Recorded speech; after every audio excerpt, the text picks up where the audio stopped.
नमस्कार दोस्तों, आज बात करेंगे योनो की। डेफिनेटली आपने इसका नाम जरूर सुना होगा, यू ओनली नीड वन। लेकिन जो बातें आज मैं आपको बताने जा रहा हूँ वो आपके कान खड़े करने के लिए काफ़ी हैं। नवंबर 2017 में इस ऐप को लॉन्च किया जाता है और 3 साल के अंदर ये सुपर ऐप बन चुका है banking, investment and e commerce का। सुपर ऐप मैं क्यों कह रहा हूँ, इसको डेली 1 करोड़ से ज़्यादा लॉगिन इस ऐप पे होते हैं। 3.7 करोड़ रजिस्ट्रेशन हो चुके हैं। लगभग 10,000 से ज़्यादा कार एंड होम लोन्स की ये लीड जनरेट करके एसबीआई को दे चुका है। और सबसे ज़्यादा इसका बिगेस्ट एलिमेंट जो है pre approved home personal loans हैं, जो कि 24,000 करोड़ रुपए के आसपास प्री अप्रूव्ड लोन इस पर सेंशन है। और एक लोन का साइज 2.5 लाख रुपए के आसपास है। ये सब मैं बातें आपको क्यों बता रहा हूँ, आपके लिए क्या मैटर करती हैं। एक्चुअली ये इकलौता ऐसा ऐप होगा शायद कि एसबीआई बैंक की जो टोटल मार्केट वैल्यूएशन है वो आज के टाइम पे है 3.75 लाख करोड़, और इनफॉर्मली इसकी वैल्यूएशन भी लगभग 3.60 लाख करोड़ रुपए के आसपास लगाई जा रही है। मतलब ऑलमोस्ट ऐप की योनो ऐप की वैल्यूएशन और बैंक की वैल्यूएशन आज एट पार आके खड़ी हो गई है।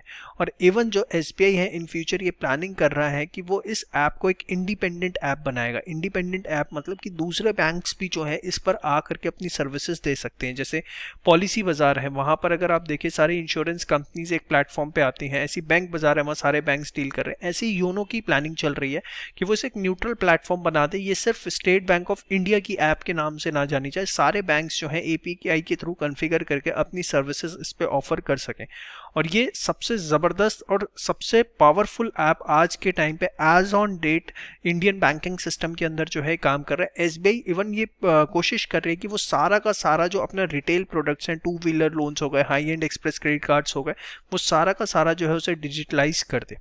इस ऐप की वजह से मैं आपको थोड़ा सा एक चीज़ बताना चाहूँगा, ध्यान से देखिएगा। एक कस्टमर को लाने की बैंक में जो कॉस्ट होती है वो 1,000 रुपये से 1,200 रुपये पर कस्टमर है इन केस ऑफ एसबीआई।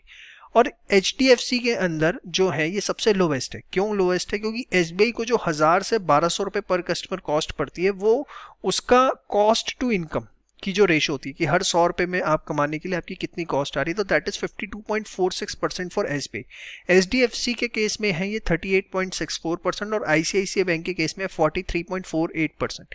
तो एसबीआई बैंक का ये कहना है कि इस ऐप की वजह से उसकी जो पर कस्टमर एक्विजिशन कॉस्ट है वो कम हुई है। मतलब दो अभी वो हाई है 52.46 है, लेकिन ये पहले और हाई हुआ करती थी क्योंकि जो फिजिकल ब्रांचेस होती है उसके खोलने का खर्चा बहुत ज़्यादा होता है। और ऐप पे जो है ये चीज़ें कहीं ना कहीं इकोनॉमिकल हो जाती हैं from the perspective of the company. यहाँ पे आप उसे बैंक कह सकते हैं।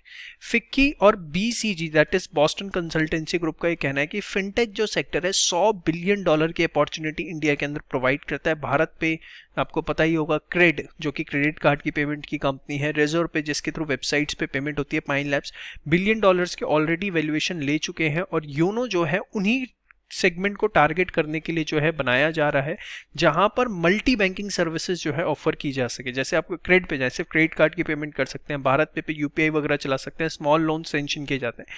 योनो को इस तरीके से डेवलप करने की कोशिश की जा रही है कि मल्टी बैंक सर्विसेज जो है एक सिंगल प्लेटफॉर्म पर ऑफर की जा सके। और ऑब्वियसली जो एक ट्रस्ट फैक्टर होगा बैंक का वो कहीं ना कहीं बहुत जबरदस्त होगा। लेकिन एक्सपर्ट्स का इसके ऊपर क्या कहना है कि जो टेक फर्म्स हैं वो रियल थ्रेट है बैंक के लिए। गूगल पे हो गया, अमेजॉन पे हो गया, इनकी बहुत ज़्यादा डीप पॉकेट्स हैं और ये कैश बहुत ज़्यादा खर्च कर रही है अपनी फाइनेंशियल सर्विस मार्केट के अंदर एंटर करने के लिए। तो बैंकों को जो है बहुत जल्दी बदलते वक्त के साथ अपनी सर्विस स्टाइल को बदलना पड़ेगा। फाइनेंस जो है आने वाले वक्त में डिजिटलाइज हो जाएगा। बैंक्स जो है उनका काम सिर्फ कस्टोडियंस का रह जाएगा, ट्रस्टी ऑफ मनी बन के रह जाएंगे। तो अगर बैंकों को चाहिए कि वो मतलब इस लाइन का मतलब क्या है बेसिकली कि आने वाले समय पे ना जो बैंकों से लोग लोन लेना और दूसरी सर्विसेज लेना कम पसंद करेंगे, वहां से पैसे रखना पसंद करेंगे, इससे ज़्यादा नहीं। तो अगर बैंकों को आने वाले समय के अंदर चाहती हैं कि वो अपने रेवेन्यूज़ को, अपनी सर्विसेज को बनाए रखें, तो इस तरह की नई नई डेवलपमेंट जो है वो बहुत फास्ट पेस पे करनी पड़ेगी। नए नए जो अपॉर्चुनिटीज़ हैं उनको फटाफट जो है अपनाना पड़ेगा।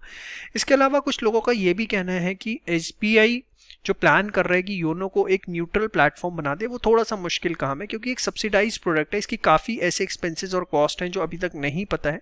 तो ये इंडिपेंडेंटली सर्वाइव कर भी पाएगा या नहीं कर पाएगा इसके बारे में कुछ नहीं पता, और कॉस्ट एंड प्रॉफिटेबिलिटी इसकी पता नहीं है। चाहे कुछ भी हो, लेकिन एक सरकारी बैंक के इतनी ज़बरदस्त ऐप और इतने ज़बरदस्त फिगर्स एक कहीं ना कहीं ये दिखाते हैं कि अगर एक where there is a will there is a way वाली बात है कि अगर एक विल है तो डेफिनेटली कस्टमर को आप सर्व कर सकते हैं और एक अच्छा वैल्यूएशन मार्केट में ले सकते हैं। तो ये था एक छोटा सा detail about the YONO app. Video कैसा लगा आप कमेंट सेक्शन में ज़रूर बताएं और ये पीपीटी आप हमारे टेलीग्राम चैनल से ले सकते हैं। जय श्री श्याम।